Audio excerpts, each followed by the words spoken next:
తాజా లోకల్ వార్తలు వెంటనే మీ ఫోన్ లో తెలుసుకోవాలా? ఇప్పుడే ప్లే స్టోర్ లో ఐబీ స్మార్ట్ న్యూస్ అని సెర్చ్ చేసి యాప్ ను డౌన్లోడ్ చేసుకోండి. డిస్క్రిప్షన్ లో లింక్ ఉంది. Download now. Welcome to IPTV. Vizag లో జరిగిన సిఐఐ పెట్టుబడుల సదస్సులో భాగంగా రాజమండ్రికి భారీగా పెట్టుబడులు ప్రవేశించనున్నాయని ఎమ్మెల్యే ఆదిరెడ్డి శ్రీనివాస్ తెలిపారు.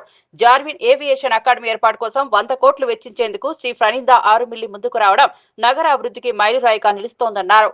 పైలట్ ట్రైనింగ్ ఆర్గనైజేషన్ గా రూపుదిద్దుకోనున్న ఈ అకాడమీ ద్వారా 400 నుంచి 500 మందికి ఉద్యోగ అవకాశాలు కలగనున్నాయని చెప్పారు.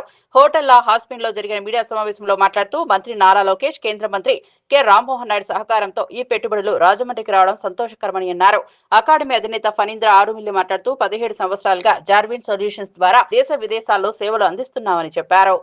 ప్రారంభించి అక్కడి నుంచి చెరుకూరికి వచ్చి చెరుకూరులోని తెలుగుదేశం పార్టీ ఉత్తమ కార్యకర్తలను అభినందించి తదుపరి తెలుగుదేశం పార్టీ క్యాడర్ తోటి మీటింగ్ పూర్తి చేసుకొని తిరుగు ప్రయాణం మళ్ళా రాజమహేంద్రవరం ఎయిర్పోర్ట్ నుంచి వెళ్ళడం జరుగుతూ ఉంది.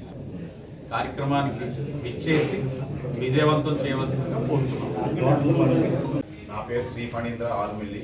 మాది ఇక్కడ ప్రాంతమే, మాది రాజోలు. నేను చదువుకున్నదంతా రాజమండ్రి, కాకినాడ మరియు రాజోలు గ్రామాల్లో. నేను తర్వాత అక్కడి నుంచి లండన్ వెళ్ళిపోయి ఏవియేషన్ చేద్దామని, పైలట్ అవుదామని నా చిన్ననాటి కోరిక. ఇది అనుకోకుండా కొన్ని కారణాల వల్ల మధ్యలో ఆపేయడం జరిగింది. ఇది 1998-99లో. ఆ రోజుల్లో నేను youngest pilot of the state కూడా రికగ్నిషన్ ఉంది నాకు అప్పుడు. కానీ నా ప్యాషన్, నా కోరిక, నా డ్రీమ్ అంతా to become a pilot always.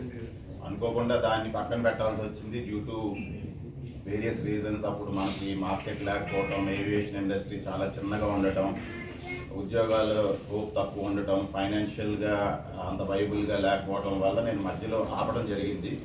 ఆ తర్వాత నేను ఇంజనీరింగ్ కంప్లీట్ చేసి ఐటీ విభాగానికి వెళ్ళి లండన్ వెళ్ళిపోయి అక్కడ మాస్టర్స్ ఇన్ఫర్మేషన్ సిస్టమ్స్ సక్సెస్ఫుల్గా కంప్లీట్ చేసి తర్వాత ఐబిఎం అండ్ హ్యూలెట్ ప్యాకర్డ్ లాంటి సంస్థల్లో లండన్లో వర్క్ చేసి, సరే మనం పుట్టిన దేశానికి ఏదో చేయాలి, మనకి ఇంకా చాలా లైఫ్ ఉంది, యంగ్ జనరేషన్ కాబట్టి ఇండియాకి వచ్చి కంపెనీ స్టార్ట్ చేద్దాం, ఒక ఐటీ కంపెనీ స్టార్ట్ చేద్దాం అనే ఏకైక ఉద్దేశంతో 2008లో నేను ఇండియా రావడం జరిగింది. వెనక్కి హైదరాబాద్లో ఫస్ట్ నా కంపెనీని స్టార్ట్ చేయడం జరిగింది. అంటే ఇప్పటికి 17 సంవత్సరాలు అయింది. మా కంపెనీ పేరు వచ్చి జార్విస్ బిజినెస్ సొల్యూషన్స్. ఆ నేమ్తో మేము కంపెనీ స్టార్ట్ చేయడం జరిగింది. ఫ్లైట్ ట్రైనింగ్ ఆర్గనైజేషన్ పెట్టాలి అనే ఒక కొత్త నిశ్చయంతో నేను బయలుదేరాను.